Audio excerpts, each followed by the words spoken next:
আমাকে 10 বার হত্যা করা হয়, এরপর আবার 10 বার জীবিত করা হয়, তারপর ইনশাআল্লাহ প্রতিবার মৃত্যুর আগ দিয়ে হলেও বলে যাব গণতন্ত্র হারাম ছিল, হারাম আছে, কিয়ামত পর্যন্ত হারাম থাকবে। পৃথিবীর সব লোক যদি গণতন্ত্রে গিয়ে জড়ায়া যায়, আমার 14 গোষ্ঠীও যদি গণতন্ত্রের সঙ্গে মিলে যায়, তারপরও গণতন্ত্র হালাল হবে না। যেটা আল্লাহর কোরআন দ্বারা হারাম, যেটা নবীর হাদিস দ্বারা হারাম, সেটা চিরকাল হারামই থাকবে। কেউ গ্রহণ করুক আর না করুক, তারপরও সেটা হারামই থাকবে।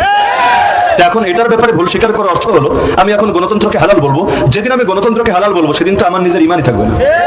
আর আল্লাহ না করুক কোনোদিন যদি আমার মুখ থেকে এমন কোনো কথা বের হয়, সবাইকে সাক্ষী রেখে বলে যাচ্ছি, কোনোদিন আল্লাহ না করুক, আল্লাহ না করুক, আল্লাহ না করুক, যদি এই জাতীয় কোনো কথা বের হয় যে আমি কুফরের পক্ষে দালালি করা শুরু করেছি, আমাকে ত্যাগ করবেন, বয়কট করবেন। ইমাম ইবনে তাইমিয়া রাহিমাহুল্লাহ যেমন বলেছিলেন, তোমরা যদি দেখতে পাও আমি কোরআন মাথার উপর নিয়ে মঙ্গোলীয় তাতারি বাহিনীর সঙ্গে মিলে গিয়েছি আর ওদের সঙ্গে ওদেরকে সাহায্য করে আমি মুসলমানদের বিরুদ্ধে যুদ্ধ চালাচ্ছি, তাহলে তোমরা আমার ইসলামের দুশমন মনে করবা, আমাকে তোমাদের তীরের লক্ষ্যবস্তু বানাবা। একই কথা আমিও বলে যাচ্ছি, সাক্ষী রেখে বলে যাচ্ছি, এই সাক্ষীর সবাই আপনারাও থাকবেন।